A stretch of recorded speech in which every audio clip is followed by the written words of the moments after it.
Have you ever felt so tired of learning English that you wanted to quit, just like giving up on a dream? Today, let's walk into a Danish train station, where an old man's endless waiting may change how you see patience, love, and language. Imagine this: you are sitting at your desk, your notebook open, your pen ready. You tell yourself, "Today, I will practice English." 5 minutes later, your phone buzzes. 10 minutes later, you are staring at the wall. And 20 minutes later, you whisper, "Maybe I am just not good at languages." Does this feel familiar? Your brain whispers lies like, "You are too old. You are too slow. Other people are better than you." It is not the truth. But it feels real, doesn't it? Now, imagine this: somewhere in Denmark, inside a quiet train station, there is an old man who has been waiting for years. Not minutes. Not hours. Years. He sits on the same wooden bench, his hands folded, his eyes searching every train that arrives. Why? Because long ago, he made a promise. A promise to wait for someone he loves. And he never gave up. What if your English journey is like his waiting? What if every word you practice is like one more train arriving, one more chance to see hope appear? Here's the strange thing: the human brain hates waiting. Scientists say that when you wait without knowing the end, your body feels stress.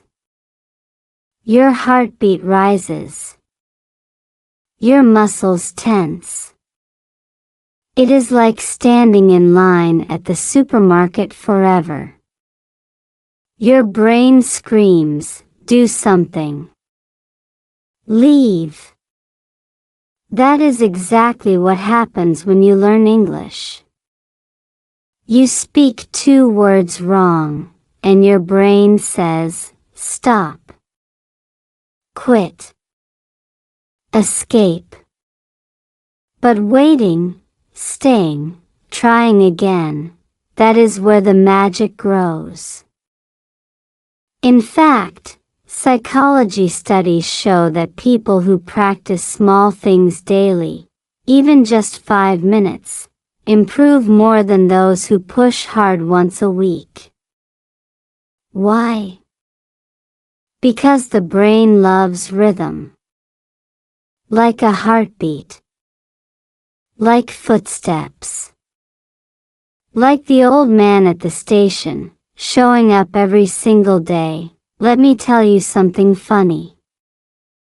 Your brain is like a spoiled child.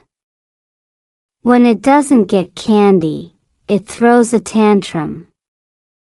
When English feels hard, your brain says, "No, no, no. I don't like this." But if you keep showing up, like the old man, the brain slowly accepts, "Okay, fine, I guess this is what we do now." That is how learning becomes natural. And so, this story is not only about Denmark. It is not only about an old man. It is about you. It is about how you can choose to stay, to wait, to practice, even when nothing seems to happen. The question is simple, but heavy: how long would you wait for someone you love?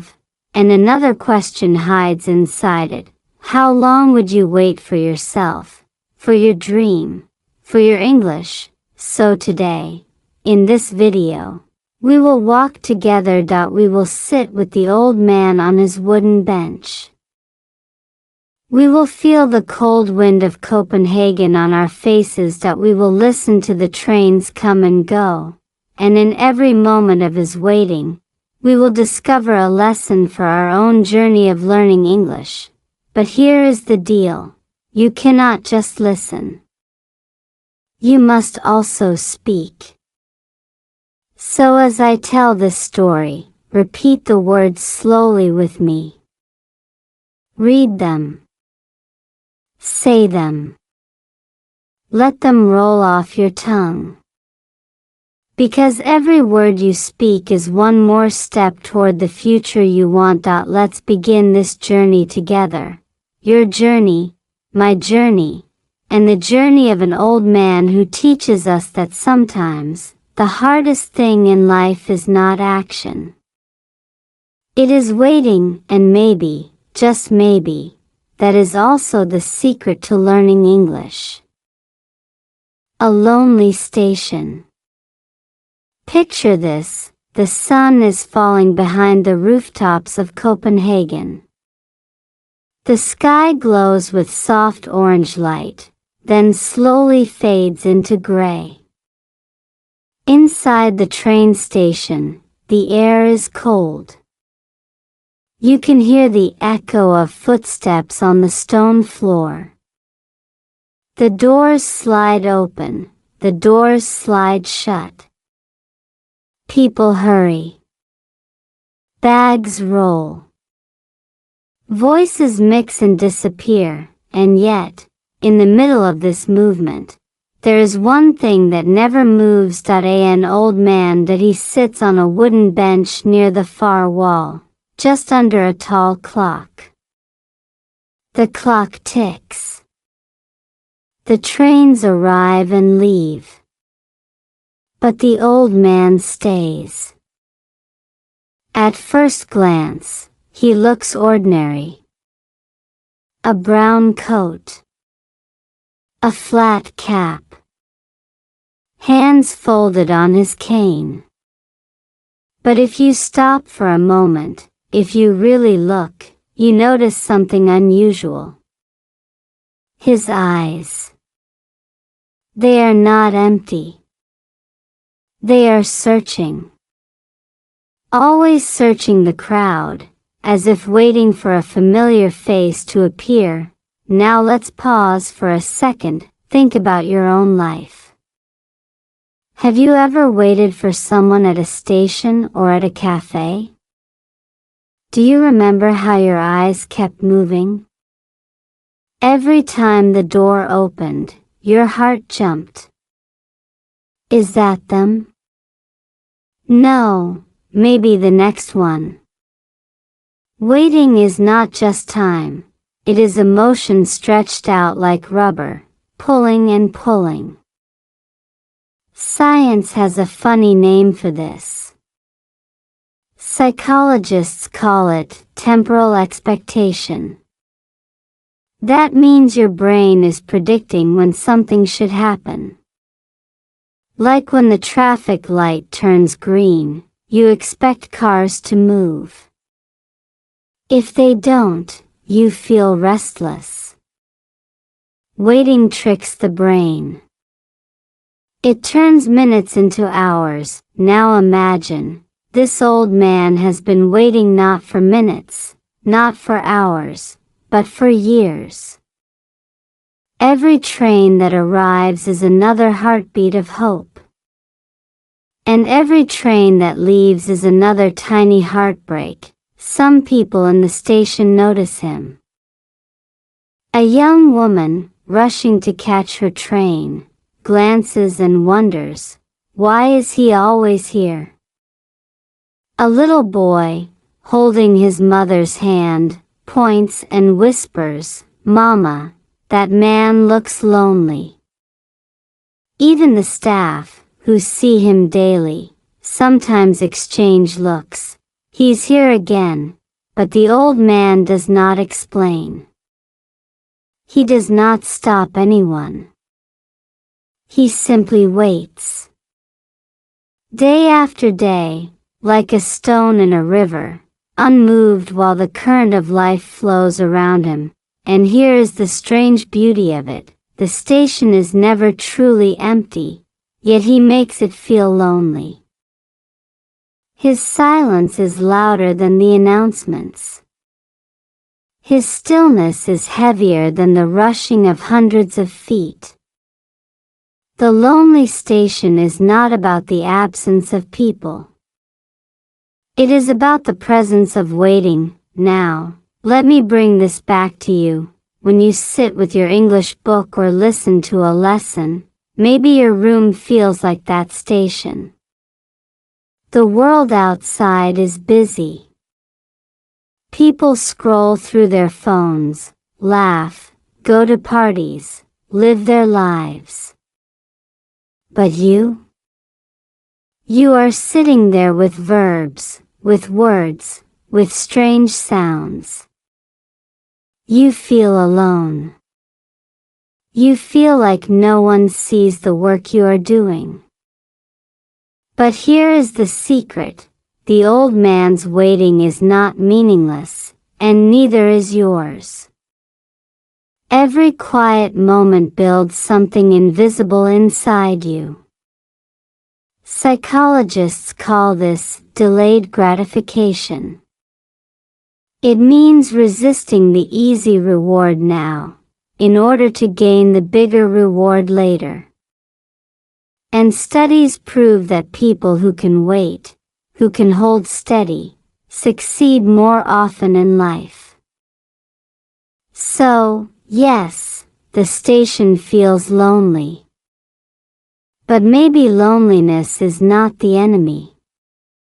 Maybe loneliness is the soil where patience grows. As you picture the old man tonight, sitting on his bench under the tall clock, remember, you are not alone in your English practice. You are just in your station, waiting for your train of progress to arrive, and when it does, all those lonely hours will suddenly make sense. The old man's routine. Morning comes quietly in Denmark. The city wakes slowly, bicycles clicking along the streets, the smell of fresh bread from the bakery, the soft sound of church bells ringing the hour. And among all these routines of daily life, there is another routine, quieter but just as faithful. The old man walking to the station, every morning, around the same time, he leaves his small apartment. His steps are slow, but steady. He wears the same brown coat, even when spring warms the air. Under his arm, he carries a folded newspaper. Not to read, mostly just to hold. The newspaper is like a companion, something to keep his hands busy on the walk that he passes the same cafe. He nods to the same shopkeeper. Sometimes, a neighbor greets him politely, God morgen. But he does not stop for long conversations. His destination is clear. The station. Always the station. When he arrives, he chooses the same wooden bench. Not the one near the entrance, not the one by the bakery stand, but the one under the tall clock. He sits, unfolds the newspaper, glances at the headlines without really reading them, and then looks up, always looks up, at the trains arriving. Here is where routine becomes powerful. Psychologists say that humans are habit machines. About 40% of what you do each day is not a conscious decision. It is habit. Think about brushing your teeth. You do not debate it every night. You just do it. That is the power of routine.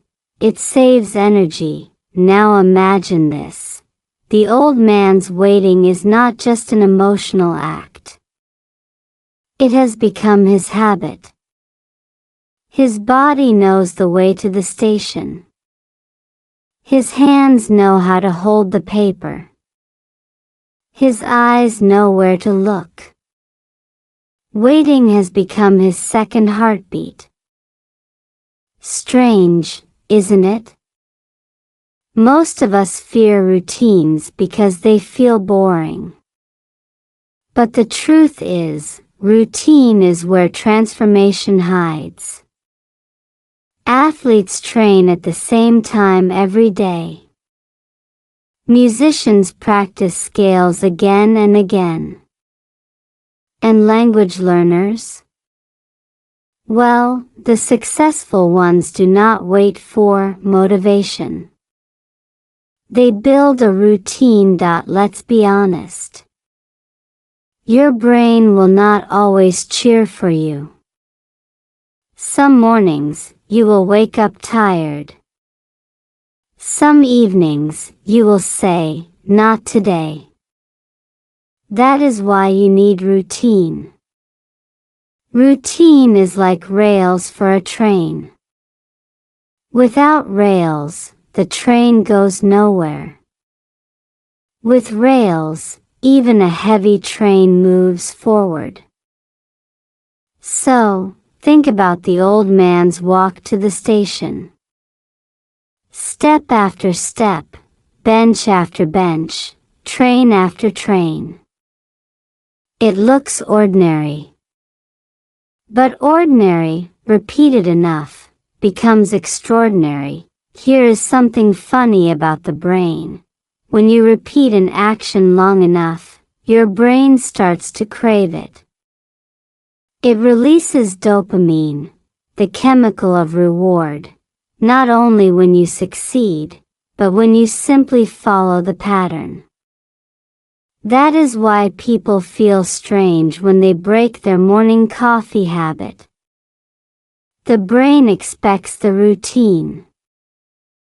So maybe, if you practice English reading or speaking every day at the same time, your brain will start craving it too. Imagine that, your brain wanting grammar instead of Netflix. Sounds impossible, right? But science says it can happen. The old man may not be reading his newspaper, but his presence at the station is his signal. He tells the world, and himself, "I am here. I am waiting." That is his routine. And maybe you need a signal too, your desk, your notebook, your headphones. Every time you sit down with them, you are telling yourself, "I am here. I am practicing." The beauty of routine is not in its drama. It is in its quiet persistence. Like waves hitting the shore. Like the ticking of the clock above the bench. Like the old man's silent promise, renewed every single day. So here is the question for you. What is your bench under the clock? Where is the place, the time, the ritual, that will anchor your English practice? Because when you find it, when you keep returning to it, you will discover what the old man already knows. Routine is not the prison. Routine is the key. Curiosity of strangers. At a busy station, people usually don't notice each other. They are too focused on their own worlds, checking tickets, rushing for trains, scrolling phones. Yet somehow, the old man on the bench becomes impossible to ignore. That he is always there, same coat, same bench, same quiet searching eyes. Soon, curiosity begins to spread. That a woman with a red scarf walks by every morning. At first, she does not pay attention. But after a week, she realizes, the old man has not moved. After a month, she begins to wonder, why is he here every day? After 3 months, she finally whispers to her colleague, "Do you see that man? What is he waiting for?" Children are often the boldest. A little boy once tugged his father's sleeve and asked loudly, "Papa, is he waiting for Santa Claus?" The father laughed nervously, but even he looked twice. Even the staff at the station, who normally see thousands of faces pass by without remembering them, begin to talk. The woman who runs the bakery stand says, "He never buys anything, but he is always watching." The conductor shakes his head. He must be waiting for someone important. It is human nature. We cannot resist a mystery. When something breaks the pattern of normal life, our brains light up like alarms. Psychologists call this the novelty effect. Our attention is pulled toward anything unusual. Like a bright color in a gray room. Like silence in a noisy crowd. That is why people notice the old man.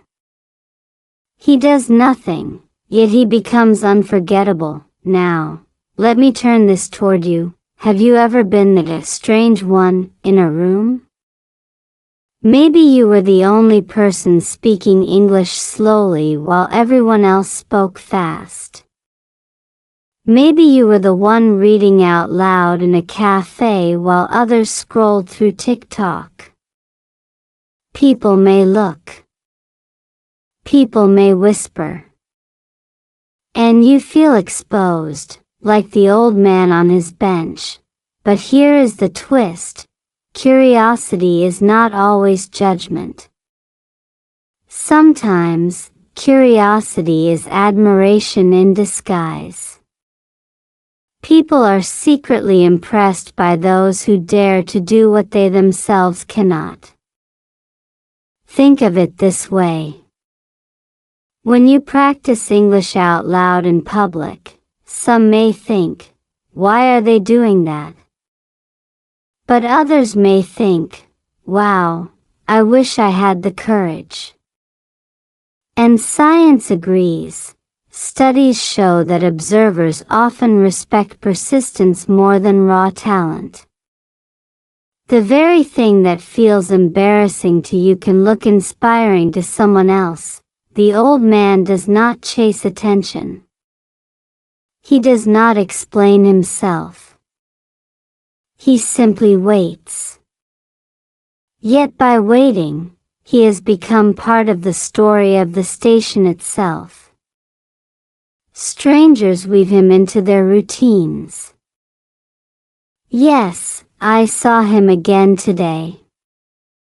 He was still there yesterday. His presence has turned into a silent conversation between people who do not even know his name. Here is the lesson. Sometimes, when you stay true to your routine, the world notices. Not because you shout, but because you stay. Not because you are loud, but because you are constant. The old man does not try to inspire. Yet he does, and maybe your English practice will do the same. Maybe one day, your child, your friend, your colleague will notice. You keep studying every day. That's amazing. And their curiosity may turn into respect, or even motivation to begin their own journey. So the next time you feel like a stranger's eyes are on you, remember this. Curiosity is not your enemy. Curiosity means you are doing something worth noticing, and sometimes, the quietest people, the ones who simply keep showing up, become the loudest voices in other people's hearts. Whispers of the past. At first, the old man is just a silent figure on a bench. People see him but know nothing about him. Yet in every town, every city, stories begin to grow like vines around a mystery. Copenhagen is no different. One afternoon, two teenagers passing the station whisper to each other, "Do you think he is homeless?" "No, look at his coat. It is old, but clean." Another day, a woman at the bakery tells a friend, "They say he once had a wife who left on a train and never came back."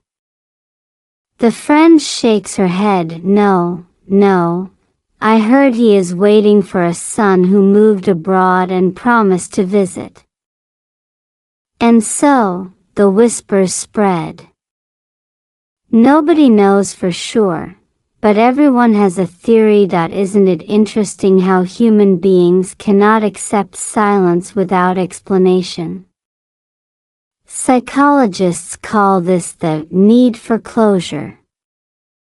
When we see an incomplete story, our brains itch to finish it. It is the same reason we invent endings to fairy tales or gossip about neighbors. Uncertainty makes us restless. Now, the whispers about the old man are not cruel. They are soft, almost respectful. People feel that behind his waiting, there must be love. They sense a hidden past, and they want to honor it with guesses, even if they may be wrong. Here is the truth about memory. It leaves traces on the body. The old man never speaks, but his posture, straight, hopeful, suggests that he is not waiting for nothing. His eyes, bright, alert, tell a story even without words. The past is not only in our minds, it lives in our gestures, in our habits, in the way we breathe, and this connects to you, the language learner. Think about your own past with English. Maybe you remember a teacher who once told you, "Your pronunciation is bad." Maybe you remember freezing in class when everyone laughed. Those whispers of the past still follow you, don't they?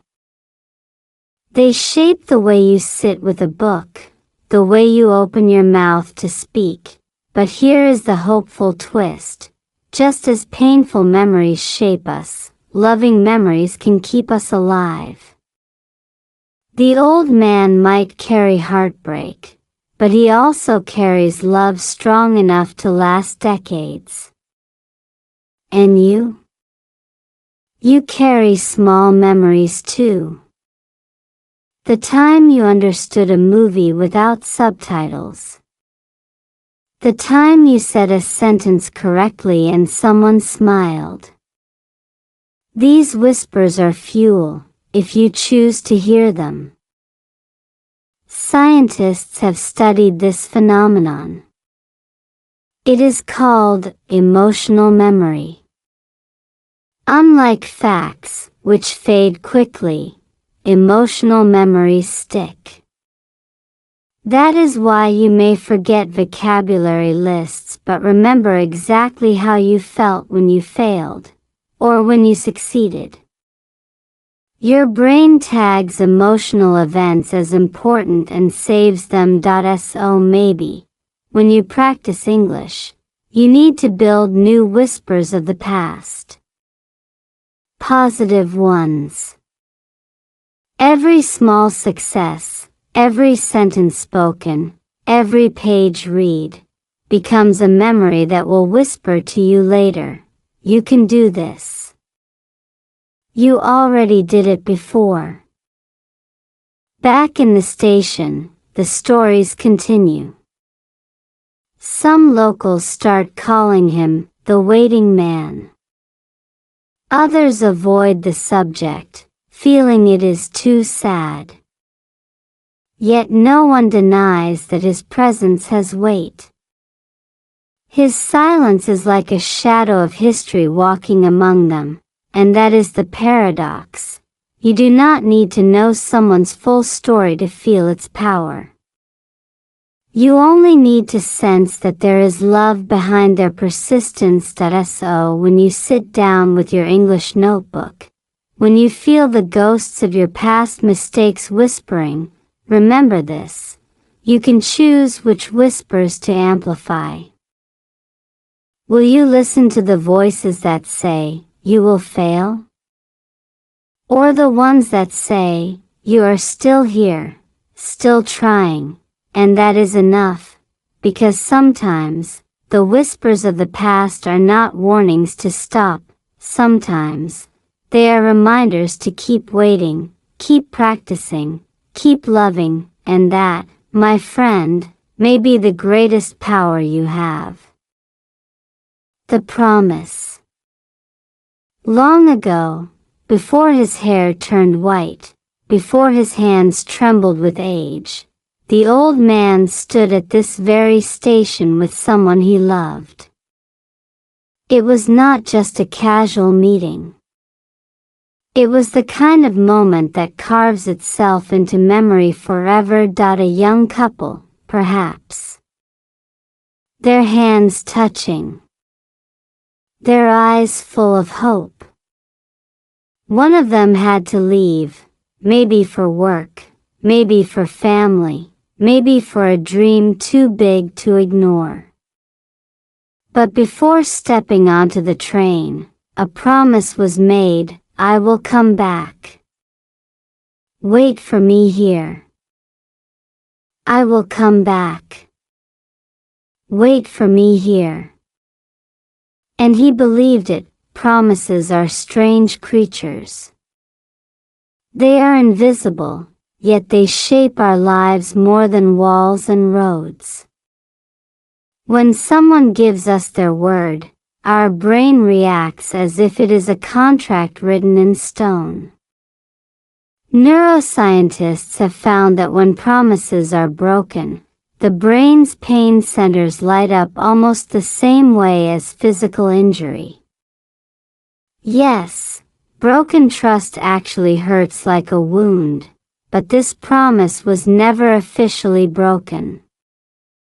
It simply stretched across time, year after year, unanswered. That is even harder, isn't it? When someone says goodbye forever, you grieve, you cry, and slowly, you move on. But when someone says, wait for me, and then disappears into silence, you are caught in between hope and loss, and so, the old man chose to keep waiting. His promise became his compass, pointing him to the station every single day. And now, let's pause. Think about the promises you have made to yourself about learning English. Maybe you once said, this year, I will finally speak fluently. Maybe you promised, I will practice 10 minutes every day. And maybe, like many of us, you broke those promises. You missed a day. Then a week. Then you stopped looking at your books altogether. When that happens, your brain does something cruel. It starts to whisper, see? You never keep your promises. You are not reliable. This is called cognitive dissonance. It means the discomfort you feel when your actions do not match your intentions. Humans hate it. And sometimes, instead of fixing it, we just avoid it. We stop making promises at all. But here is what the old man teaches us. Keeping a promise, even when it is hard, can give life a kind of meaning that nothing else can. He could have stayed home. He could have told himself, "It has been too long. It is useless." But he didn't. He showed up. Every single day, he honored his promise, and maybe that is the secret to mastering English, or mastering anything.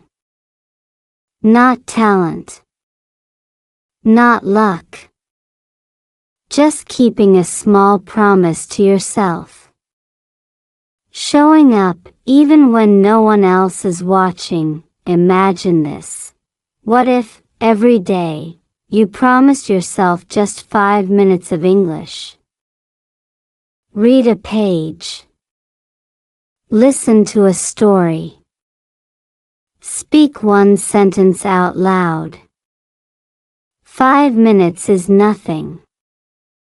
But kept as a promise, repeated as a habit, it becomes a bridge to fluency. Psychologists say that self-trust is like a muscle. Every time you keep a promise to yourself, that muscle grows. Every time you break one, it weakens. The old man may not have built muscles in a gym, but he built the strongest muscle of all, the muscle of faithfulness.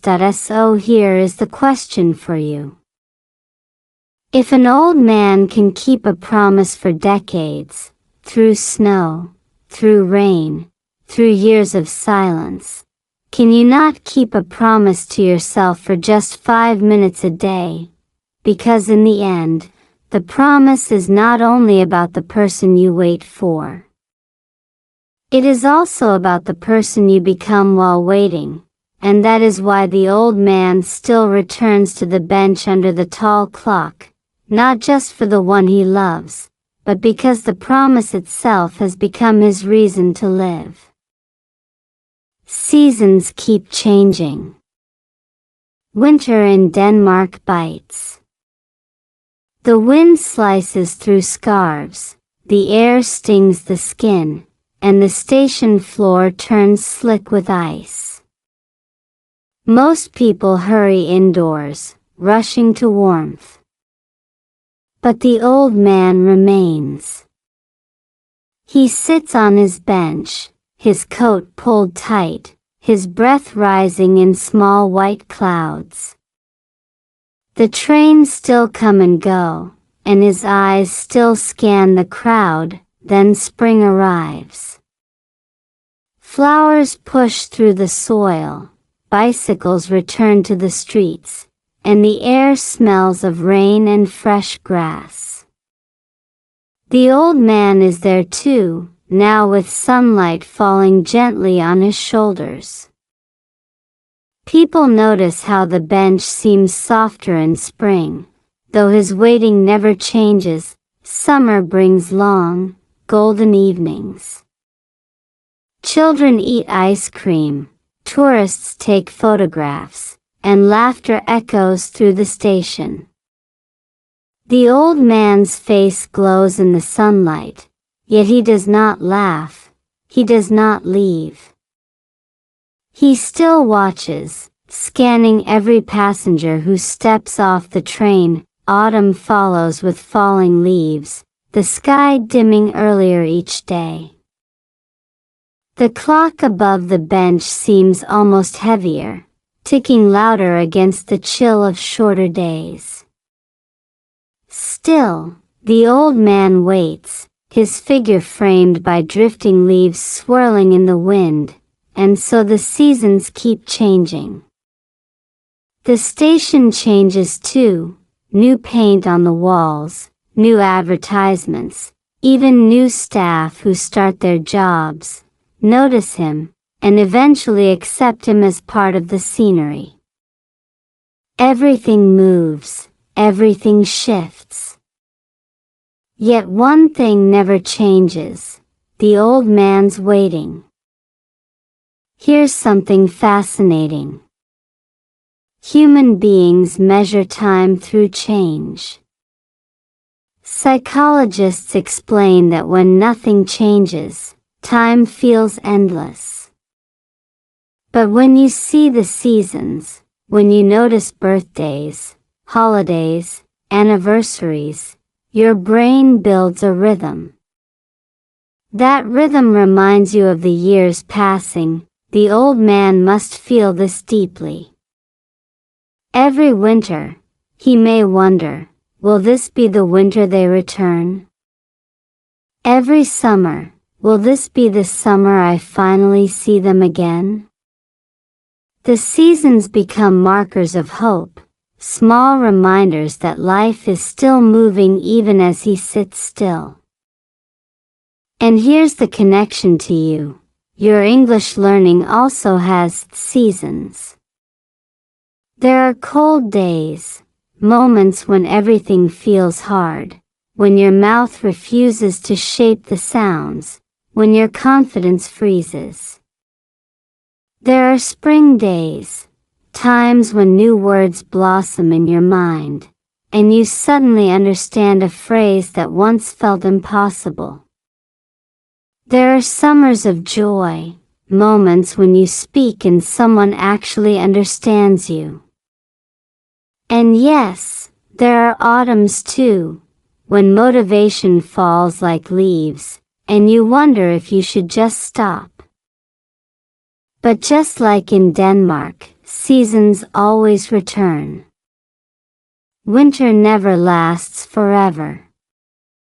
Neither does frustration. Progress, like spring, always comes back if you wait and keep practicing. Scientists call this emotional seasonality. Your mood rises and falls in cycles, often influenced by light, temperature, or even hormones. In learning, the same is true.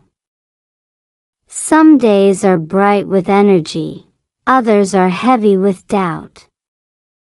But just because your mood changes does not mean you are failing. It only means you are human. The old man teaches us this truth. Constancy is not about feeling the same every day. It is about showing up every day, even when your feelings change.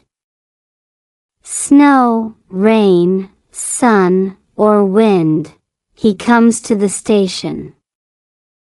Tired, hopeful, lonely, or strong, you come to your practice. That is the real meaning of persistence, and here's a punchline for your brain. Waiting is boring, yes. But boredom is secretly a superpower. Neuroscientists say that when your brain gets bored, it becomes more creative. It starts making connections it would never make while distracted. Maybe that is why some of your best ideas come while showering or walking. So maybe, sitting with English, even when it feels boring, is actually sharpening your mind in ways you cannot see as the seasons turn. Remember, your practice is not wasted. Every word spoken, every page read, every mistake corrected, it all adds up, like years of waiting on a bench, and one day, just like the spring that always returns, your breakthrough will arrive. People's reflection.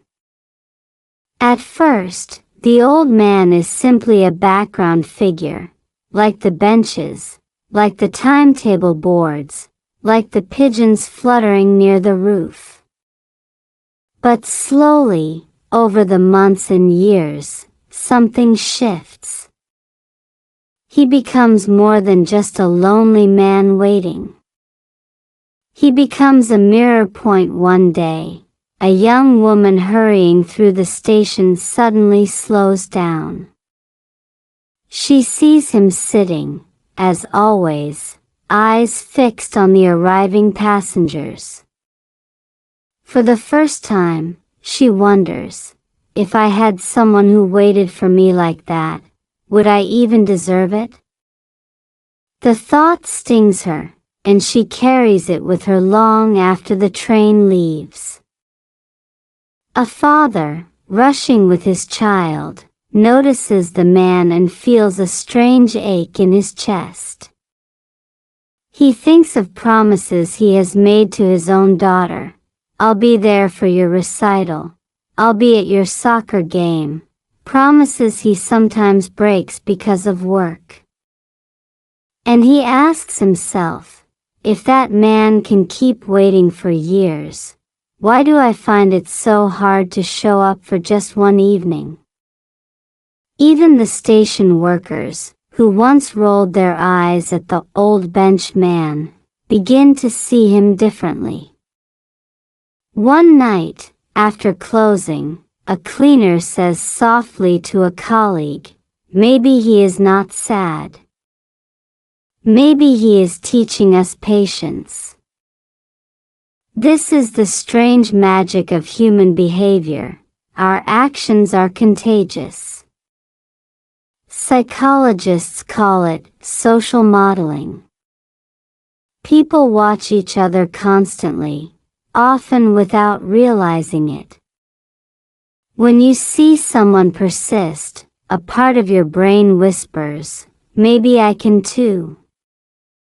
It is the same mechanism that makes yawns spread through a room or laughter ripple through a crowd.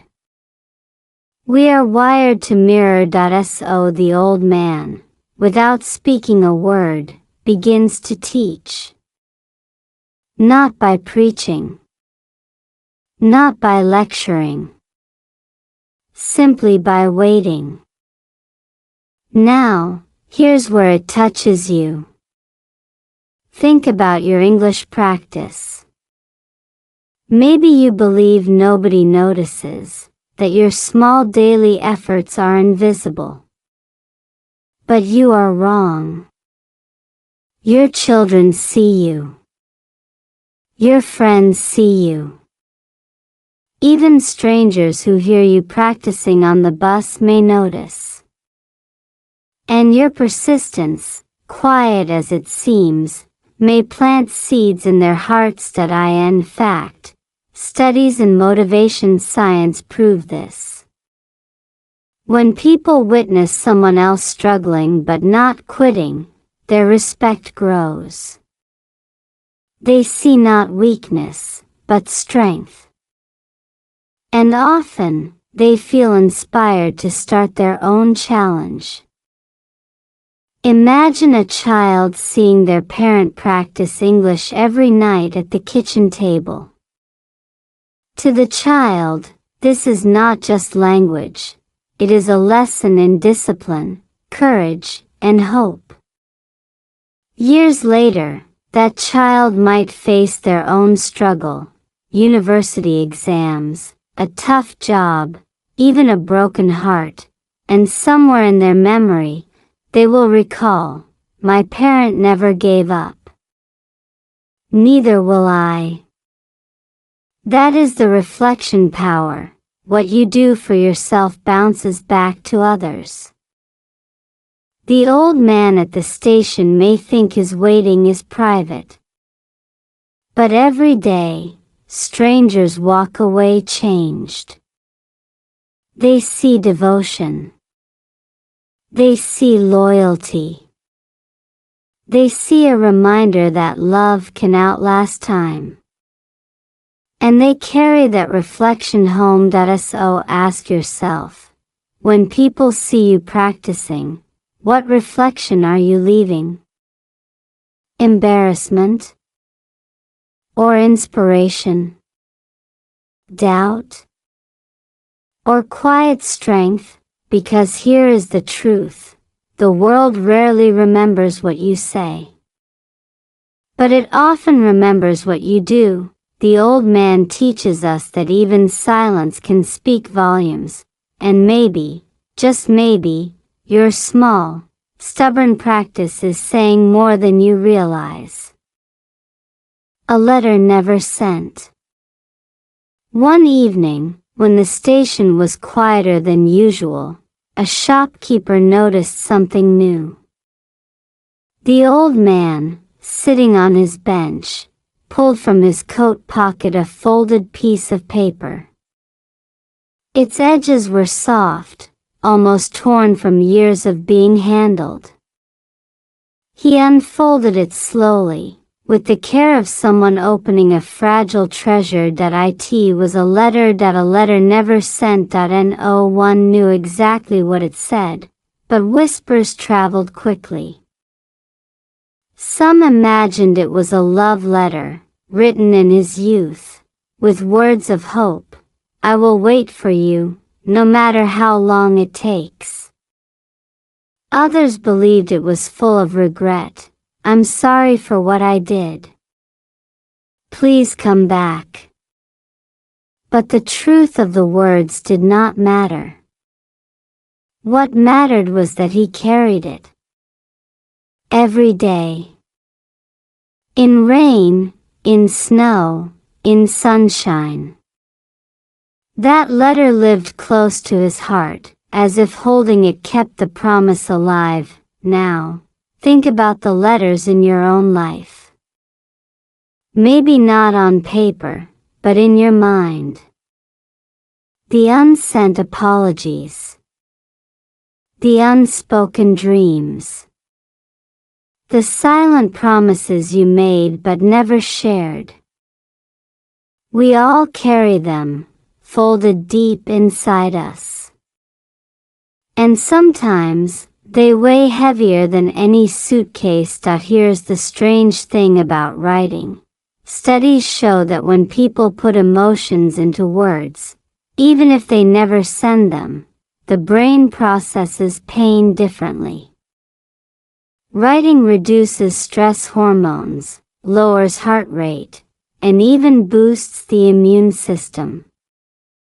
Psychologists call it expressive writing.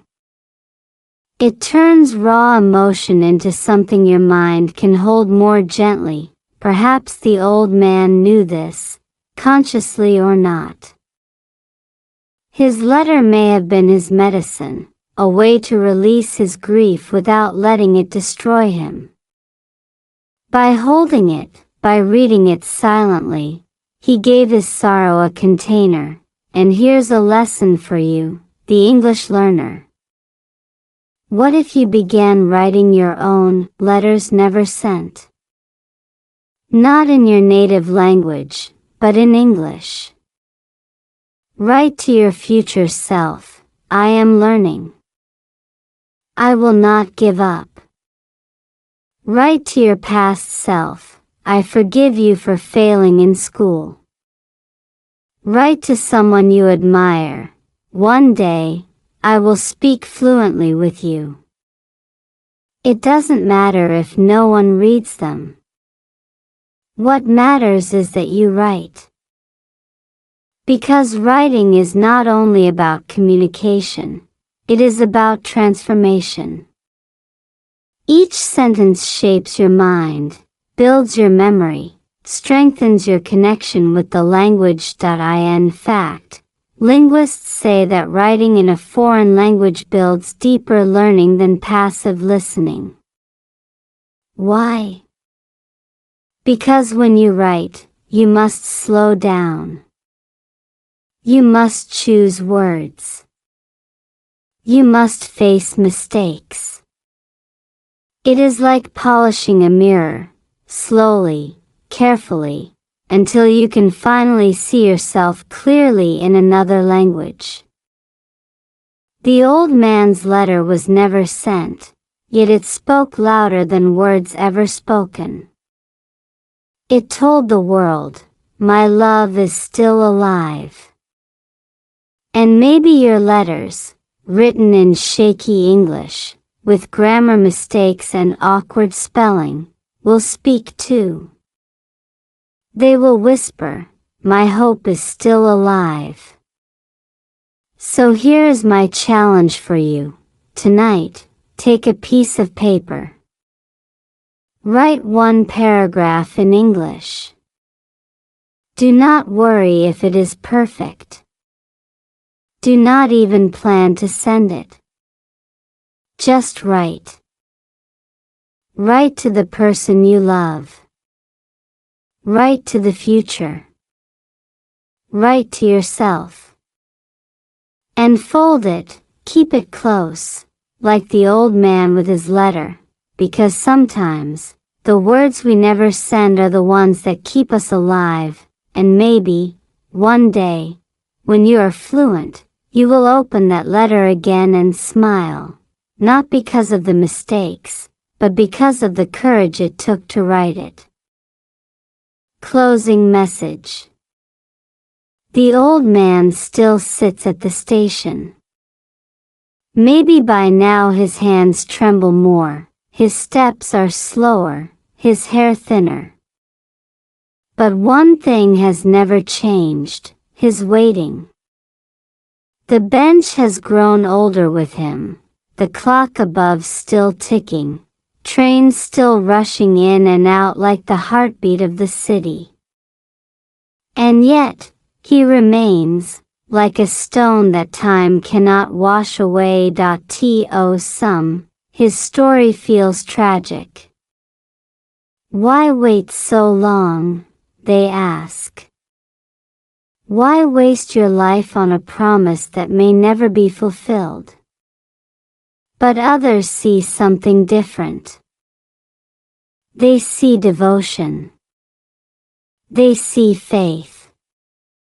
They see a love so powerful that it outlasts the changing seasons, the whispers, the doubts. Here is the deeper truth. The old man's story is not only about waiting for someone. It is about becoming someone. Because when you hold on to a promise, when you keep showing up day after day, you are shaping yourself into a person of strength, patience, and unshakable faith, and this truth belongs to you too. Every time you open your English book, even when you are tired, you are waiting at your own station. Every time you listen to a story slowly, carefully, without giving up, you are proving that you can stay. Every time you speak, even with mistakes, you are saying to yourself, I am here. I am not leaving. I will wait for my future fluency. Maybe you feel like progress is slow. Maybe you wonder if it will ever come. But remember, the old man did not count days, he simply showed up. And that is the secret. Progress does not come from counting. It comes from becoming. Psychologists have a term for this, identity-based habits. When you practice something long enough, it stops being an activity and becomes part of who you are. The old man was no longer simply a person who waits. He became the waiting man. And you, with enough persistence, will no longer be a person learning English. You will become an English speaker. That transformation is slow, invisible, and sometimes lonely. But when it arrives, it feels as natural as breathing. So, ask yourself, how long would you wait for someone you love? Days? Months? Years? Then ask again, how long would you wait for the future self you love, the version of you who speaks confidently, who understands effortlessly, who connects across cultures and countries, If the old man can wait a lifetime for someone else, surely you can wait a little longer for yourself, because in the end, love is not measured in speed. It is measured in staying, and learning a language is the same. So keep waiting. Keep showing up. Keep practicing. Because one day, just like the train that finally arrives, your breakthrough will come, and all the lonely hours will suddenly make sense. If this story touched you, don't let it fade. Carry its patience into your own English journey. Subscribe, share, and keep practicing. Every word is a step forward, and together, we'll keep waiting for fluency, until it arrives.